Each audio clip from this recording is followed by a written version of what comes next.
بخشے ہوئے ہیں، ہم اللہ کے قریب ہیں، ہم اللہ کے خاص ہیں، ہمیں جہنم میں نہیں ڈالا جائے گا، ہم سختی سے نہیں گزریں گے، عالم برزخ ہم پہ طاری نہیں ہوگا۔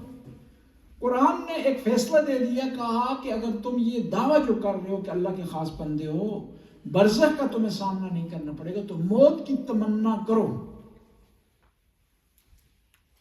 موت کو اگر آپ تقسیم کریں نا تو موت 3 حصوں میں تقسیم ہوتی ہے: خود خواستہ موت، ناگہانی موت اور نیچرل موت۔ خود خواستہ موت کی آگے 2 قسمیں ہو جاتی ہیں: خودکشی اور شہادت، دونوں خود خواستہ ہیں۔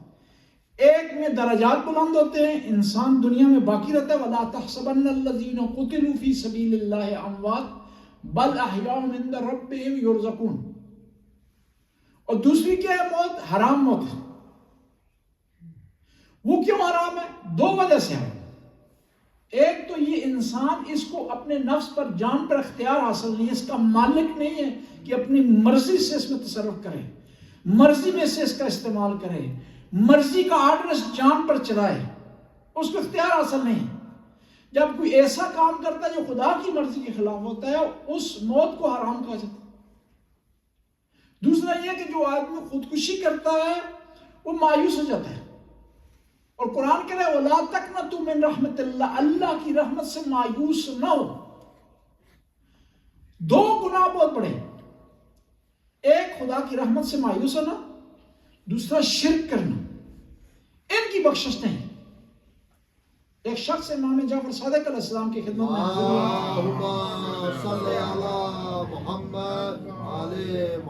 کہا کہ یبن رسول اللہ اے نواس رسول، میرے ہمسائے میں ایک آدمی نماز نہیں پڑھتا، روزہ نہیں رکھتا، احکام بجا نہیں لاتا، عبادت نہیں کرتا۔ میں نے پوچھا کیوں نہیں کر رہے؟ کہتا ہے کہ میں کربلا کے ظالمین میں سے ہوں، قاتلین میں سے ہوں، میں شمر کے ساتھ تھا، میں ہولی کے ساتھ تھا، میں حرملہ کے ساتھ تھا، ان کی پارٹی میں سے، اور اگر میں نماز پڑھوں، روزہ رکھوں، حج بجا لاؤں، اس نے مجھے فائدہ نہیں دینا، تو میں کس لیے پڑھوں؟ گویا یہ کہ خدا کی رحمت سے وہ مایوس ہو گئے۔ امام کو پتا تھا کہ اس کی بخشش نہیں ہونی، قاتلین نے امام سے بخشی، پھر بھی اس کو مایوس نہیں کر۔ فرمایا کہ اسے کہو کہ اگر چاہتا ہے کہ اس کی بخشش ہو جائے، نماز مغرب اور عشاء کے درمیان نماز غفیلہ پڑھے۔ امام نے راستہ بتایا ہے کہ مایوس نہیں ہونا خدا کی رحمت سے۔ وہ آخر تک کوشش کرتا رہا ہے، پڑھ نہیں سکتا۔ بس موت ایک کے اختیاری ہے، اس کی 2 قسمیں ہیں۔ ایک موت ناگہانی ہے، ایکسیڈنٹ میں موت ہو جانا، قتل ہو جانا، اور اس موت سے پناہ مانگی اولیاء اللہ نے، ناگہانی موت سے۔ اور کچھ ایسے گناہ ہیں جو ناگہانی موت کا سبب بنتے ہیں۔ کیوں پناہ مانگی ہے؟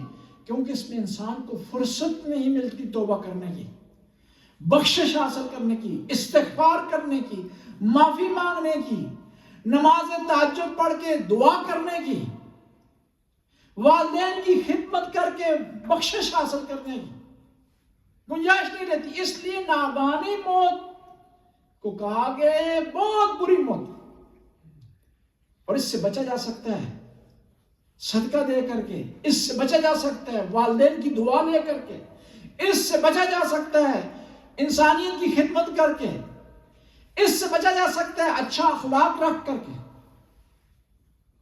تیسری موت ہے جو انسان کو نیچرلی ہوتی ہے، عمر گزرنے کے ساتھ، طولانی بیماری کے ساتھ۔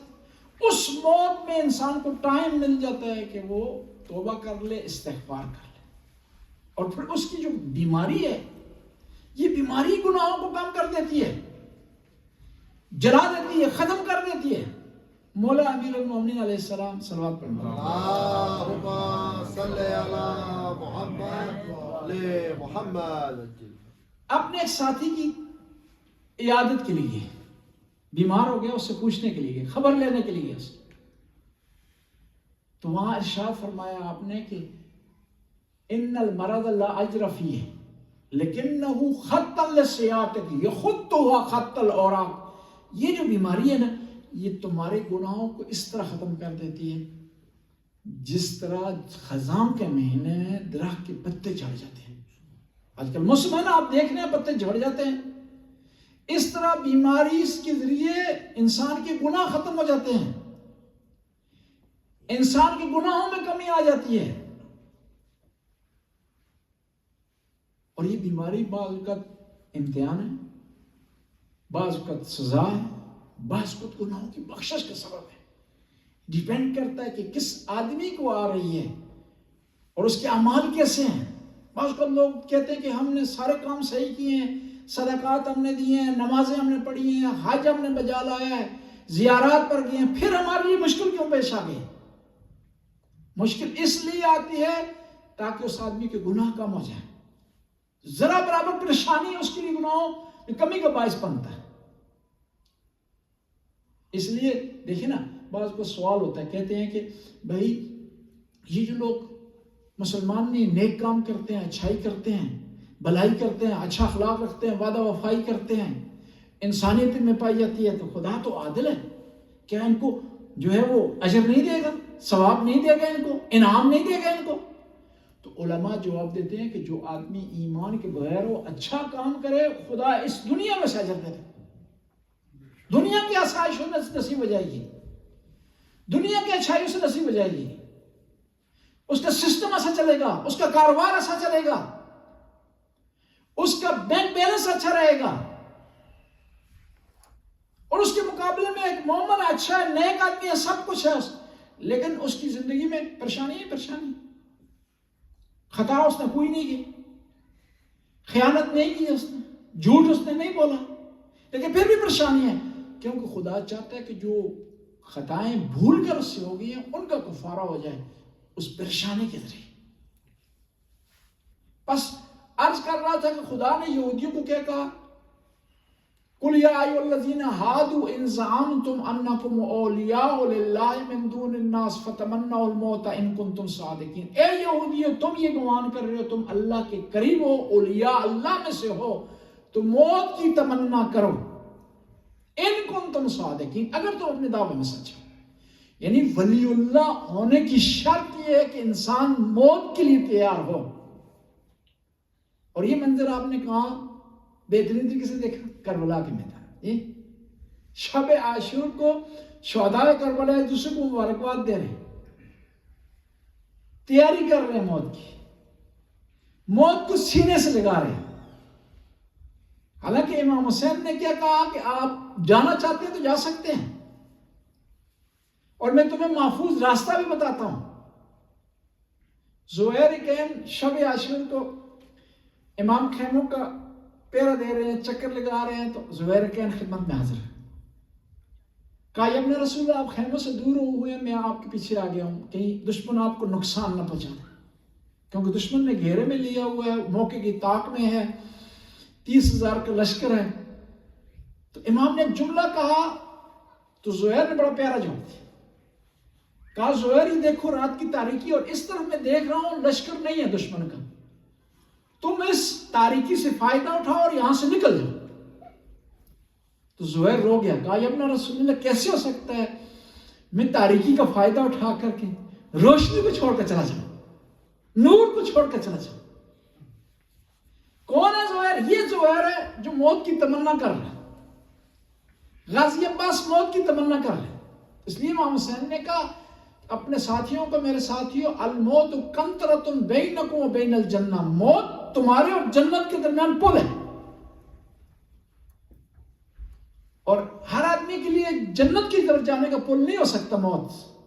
اور کہا کہ مقابلے میں جو کھڑے ہیں ان کے لیے بھی موت پل ہے، لیکن جہنم اور ان کے درمیان. اب آپ نے اختیار کرنا ہے کہ اس موت کو کس جگہ کا پل بنائیں. اگر اہل بیت کی پیروی کریں گے، اطاعت کریں گے، ان کو فالو کریں گے، تو یہ پل آپ کے لیے جنت کی طرف پل بن جائے گا. اگر خطا کریں گے، معصیت کریں گے، ان کے جو احادیث ان کو نہیں مانیں گے، ان کو فالو نہیں کریں گے، تو یہی آپ کے لیے دوسری طرف کا پل بن جائے گا. اب انتخاب آپ کے ہاتھ میں ہے، کوئی زور زبردستی نہیں ہے. اِنَّا هَدَيْنَاهُ السَّبِيلَ إِمَّا شَاكِرًا وَإِمَّا كَفُورًا. خدا فرماتا ہے کہ ہم نے دو راستے تمہارے لیے مقرر کر دیے. اب تمہاری مرضی کہ تم شکر کرنے والے بنو یا کفران کرنے والے بنو. شکر کرنے والے بنو گے تو شاکرین کے ساتھ ہو جاؤ. انشاءاللہ. شکر کرنے والے بنو گے تو شکر کرنے والوں کی جزا، ان کا ثواب، ان کا اجر کیا؟ جنت ہے. اور یہ اختیار آپ نے کرنا ہے.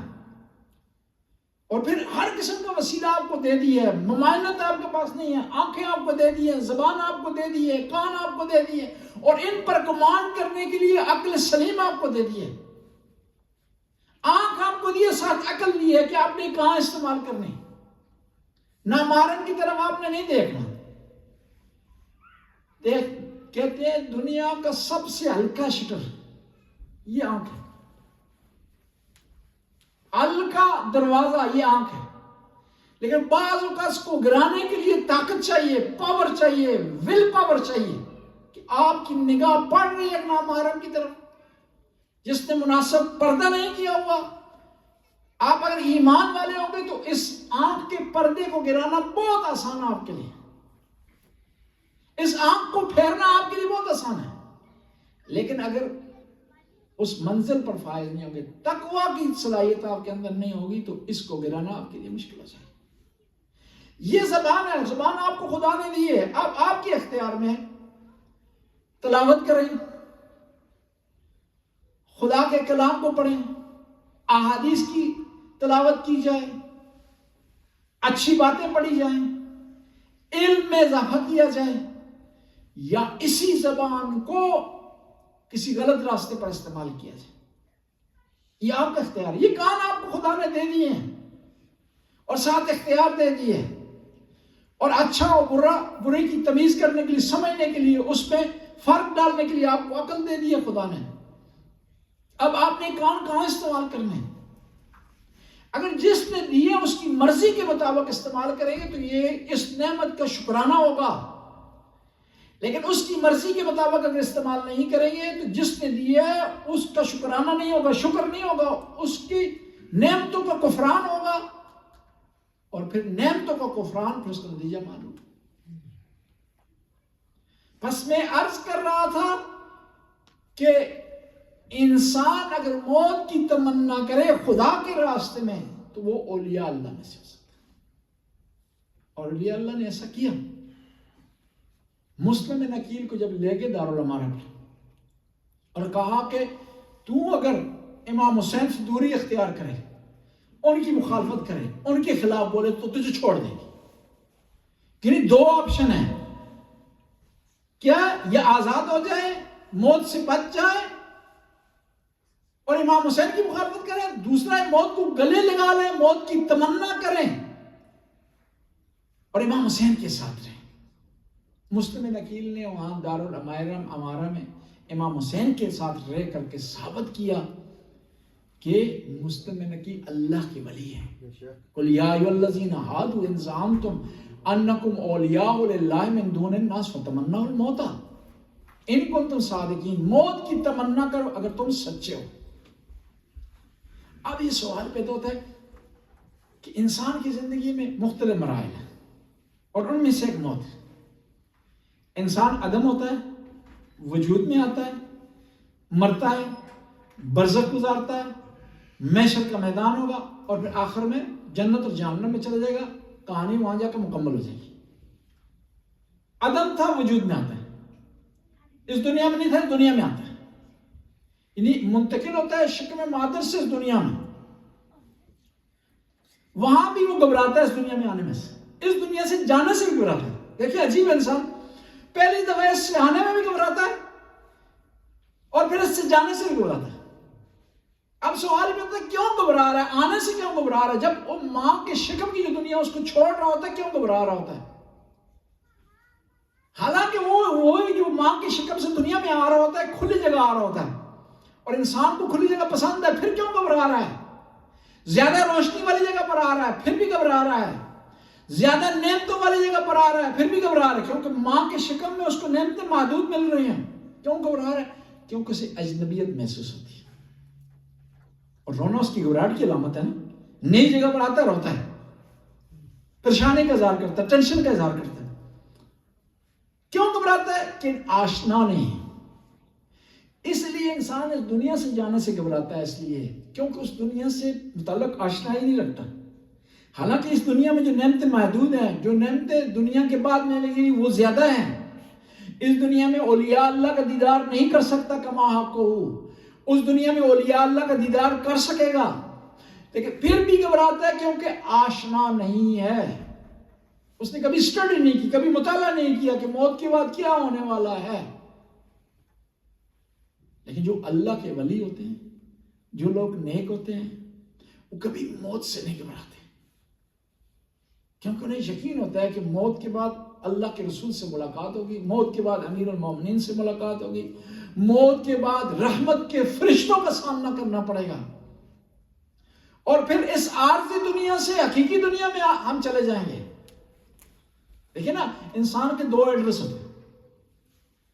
آپ نے کبھی وہ فارم فل کیا ہو جو اوریجن کارڈ والا ہوتا ہے، جی، پرماننٹ ایڈریس اور ٹیمپریری. مشکل ہماری یہ ہے کہ ہم نے کیا کر لیا، جو ٹیمپریری تھا اس کو پرماننٹ بنا دیا، جو پرماننٹ تھا اس کو ٹیمپریری بنا دیا. مشکل یہاں ہماری پیدا ہوئی. یہ دنیا عارضی تھی، اس کو ہم مستقل سمجھ بیٹھے ہیں، اور جو جس طرف جانا ہے اس کا سوچ ہی نہیں رہے. اس وجہ سے آپ پریشانی ہو رہی ہے، اور انتظامات آپ نے مختلف کر لی ہیں. جہاں پرماننٹ ہونے کا انتظام کرنا تھا وہاں آپ نے کیا کر دیا، ٹیمپریری عارضی کم انتظام کیا ہے. جو عارضی تھی وہاں ہمیشہ رہنے کا انتظام کر لیا. جس طرح مثال کے طور ایک آدمی ہے نا، وہ یہ سمجھ بیٹھے کہ اس کو ناروے کی نیشنلٹی مل گئی ہے، حالانکہ ملی نہ ہو. یہاں سارا کوئی انتظام کر لے، انویسٹمنٹ کر لے، گھر یہاں خرید لے، گاڑی خرید لے، قرضہ یہاں پہ لے لے، سارا انتظام یہاں پر کر لے.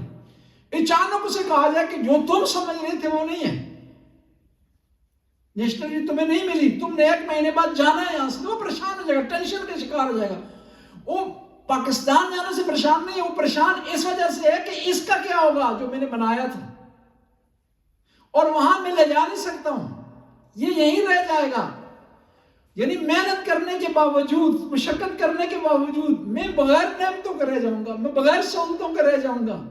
مجھے پیدل چلنا، گاڑی ہوتے ہوئے میں ساتھ نہیں لے جاؤں گا، پیدل مجھے چلنا پڑے گا. اچھی کوٹھی بنگلہ ہونے کے باوجود مجھے ایک جھونپڑی میں رہنا پڑے گا. پریشان ہو جائے گا. ہمارا معاملہ بھی اس طرح ہے. جو دنیا میں ہم بناتے ہیں نا، اچھی گاڑی کا انتظام کرتے ہیں، اچھے گھر کا انتظام کرتے ہیں، اچھی لائف کا انتظام کرتے ہیں. میں نہیں کہتا نہ کریں، لیکن ساتھ ساتھ جو آخرت کی لائف ہے اس کے لیے بھی انتظام کریں. حدیث میں ہے کہ قبر روزانہ پکار کر کہتی ہے، انا بیت الوحشہ، میں تنہائی کی جگہ ہوں. انا بیت الغربہ، میں پردیس ہوں. انا بیت الدود، میں ایک ایسی جگہ ہوں جہاں کیڑے مکوڑے رہتے ہیں.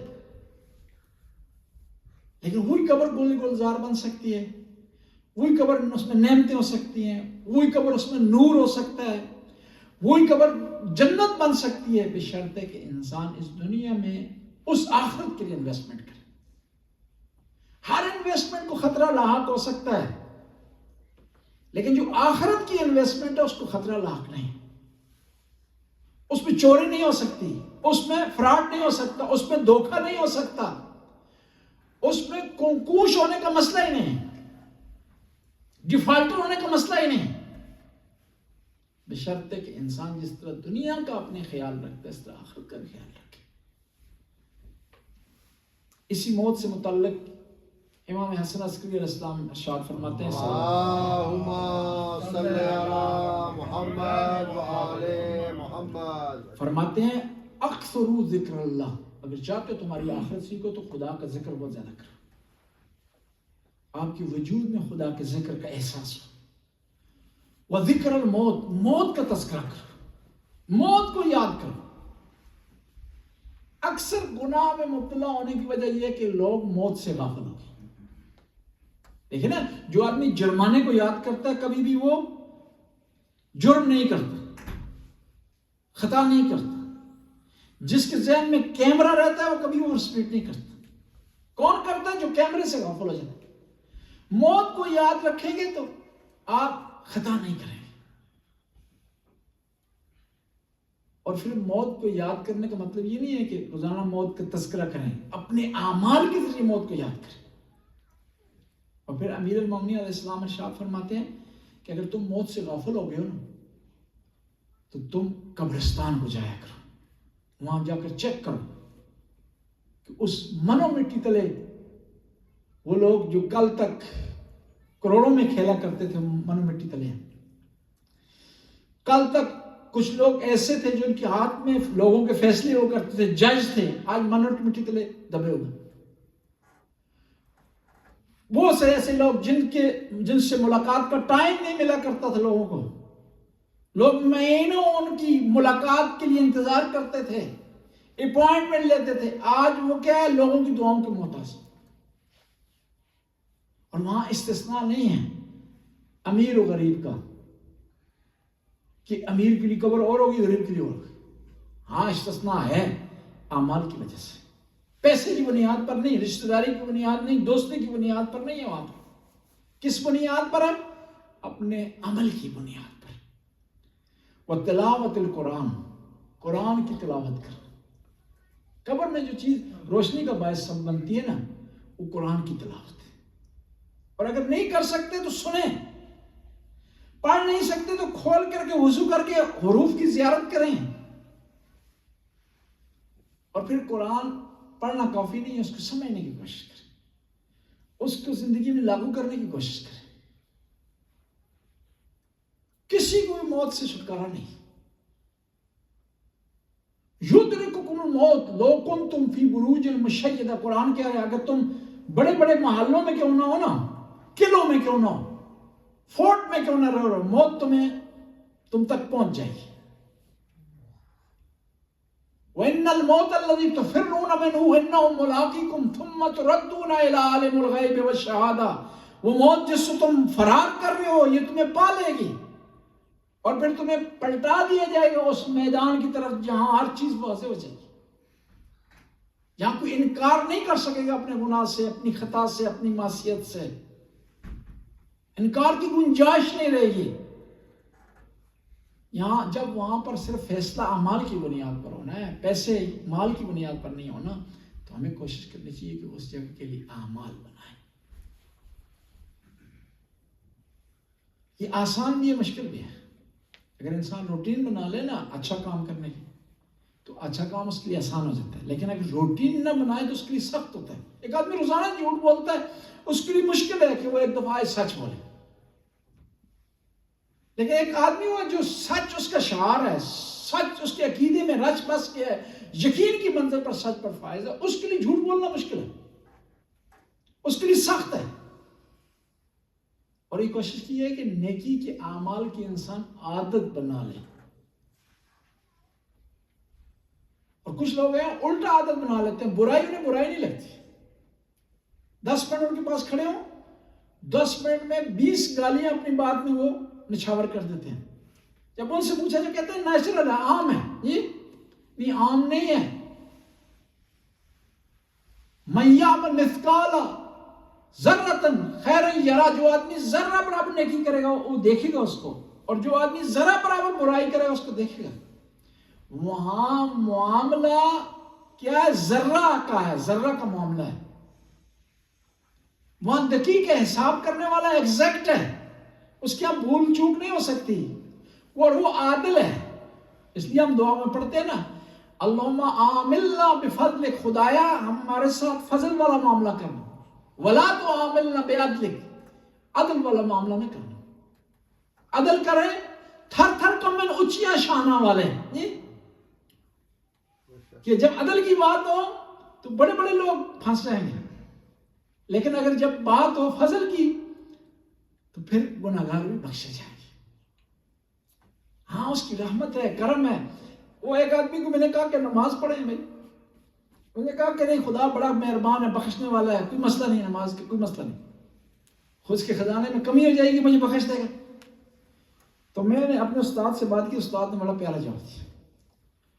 استاد نے کہا کہ خدا کے خزانے بھرے ہوئے رحمت سے، لیکن اس کو حاصل کرنے کی چابی نماز ہے۔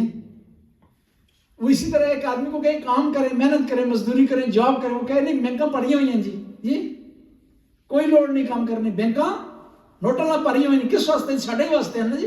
نہیں، اس بینک بھرے ہوئے ہیں لیکن وہاں سے پیسے حاصل کرنے کی محنت کی ضرورت ہے۔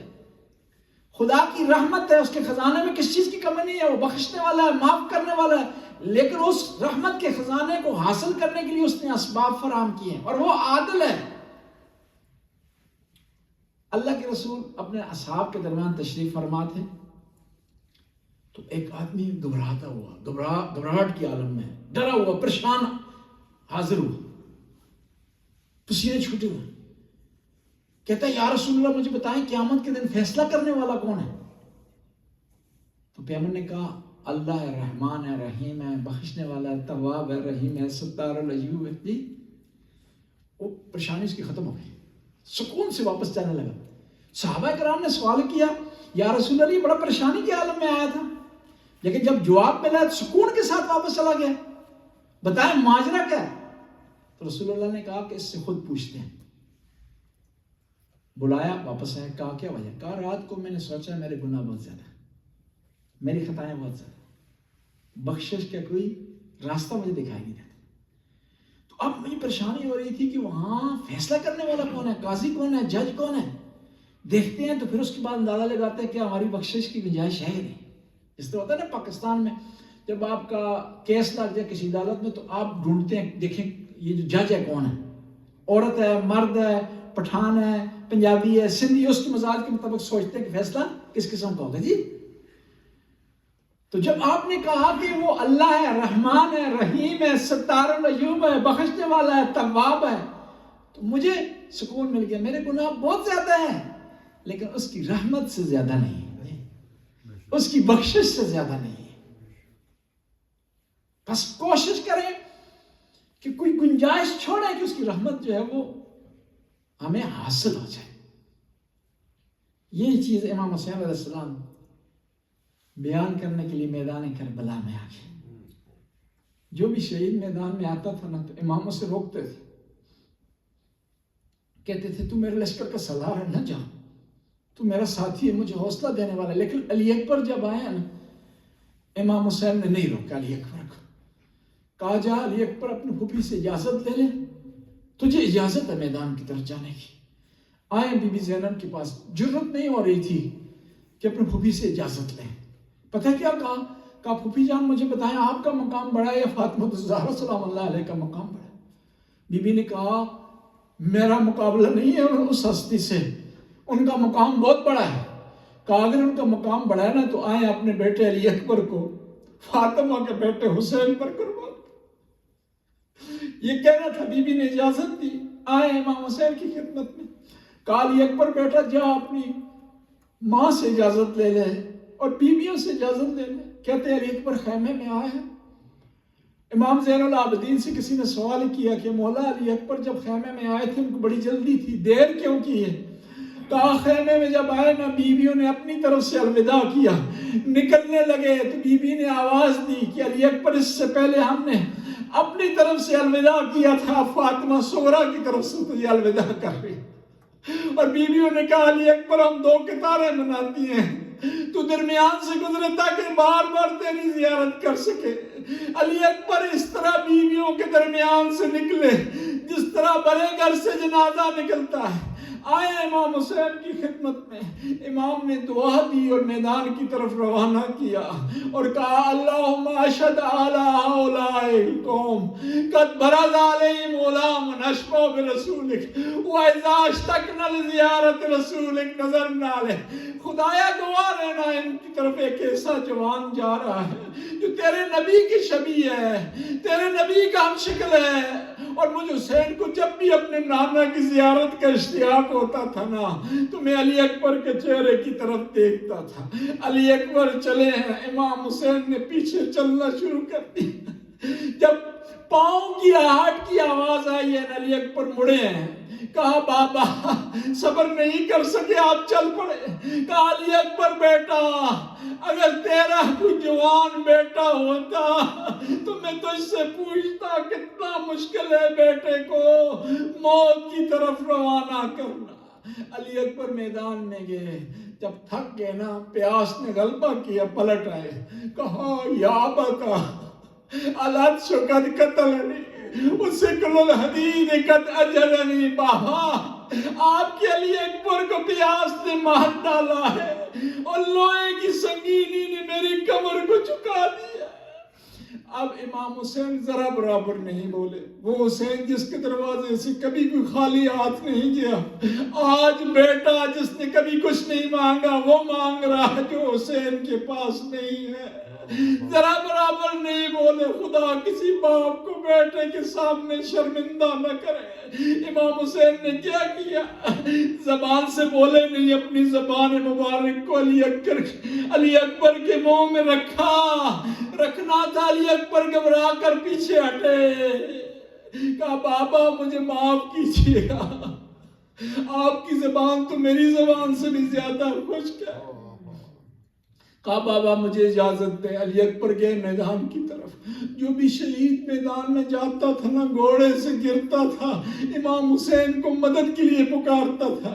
علی اکبر نے مدد کے لیے نہیں پکارا، جب گھوڑے سے گرے نا آواز دی، اے بابا آپ کا علی اکبر پیاسا نہیں رہا، ھذا جدی رسول اللہ آتینی بالماء، یہ سامنے میرے نانا رسول اللہ کھڑے ہیں حوض کوثر لے کر اور کہہ رہے علی اکبر جلدی کر، میں تجھے سیراب کرنا چاہتا ہوں۔ گھوڑے سے گرے ہیں امام حسین، عقاب کی طرح آئے ہیں، علی اکبر کے سر کو گود میں لیا، پتہ کیا کیا؟ جس طرح بوڑھا باپ جوان سے محبت کا اظہار کرتا ہے، وَذَا خَدُّ وَلَا خَدِّ وَبَكَى بُكَاءً شَدِيدًا، امام نے اپنے رخساروں کو علی اکبر کے رخساروں پر رکھا اور بلند آواز سے گریہ کیا، الا لعنۃ اللہ قوم الظالمین وسيعلم الذين ينقلبون ينقلبون۔ خدا اس قلیل سی حاضر کو قبول و منظور فرما، اللہ اس کا ثواب عزیز شاہ صاحب کو بچا، ان قبر کو منور فرما، ان کی درجات کو بلند فرما۔ یا اللہ جو حاضرین یہاں تشریف فرمائے یہاں تشریف لائے، خدا ان کے آنے کو قبول فرما، ان کو صلہ عطا فرما، ان کو اجر عطا فرما، یہ پریشان عالم کی پریشانی کو آسانی میں تبدیل فرما، جو تنگ دستوں کی تنگ دستی کو برطرف فرما، بے روزگار افراد کو بے عزت روزگار عطا فرما، جو حاجت رکھتے ہیں ان کی حاجت روائی فرما۔ یا اللہ ہمیں ہر قسم کے غم سے پریشانیوں سے محفوظ فرما، آل بیت کا غم صحیح معنوں میں منانے کی توفیق عطا فرما۔ ربنا آتنا فی الدنیا حسنہ وفی الآخرۃ حسنہ وقنا عذاب النار۔ آخر میں اپنے مرحومین مرحومات خاص طور پر واجد شاہ صاحب کے لیے الفاتحہ مع الاخلاص سے والصلوات۔ بسم اللہ الرحمن الرحیم مالک یوم الدین ایاک نعبد و ایاک نستعین اهدنا الصراط المستقیم صراط الذین انعمت علیہم غیر المغضوب علیہم ولا الضالین۔ بسم اللہ الرحمن الرحیم، قل هو اللہ احد اللہ الصمد لم یلد ولم یولد ولم یکن له کفوا احد۔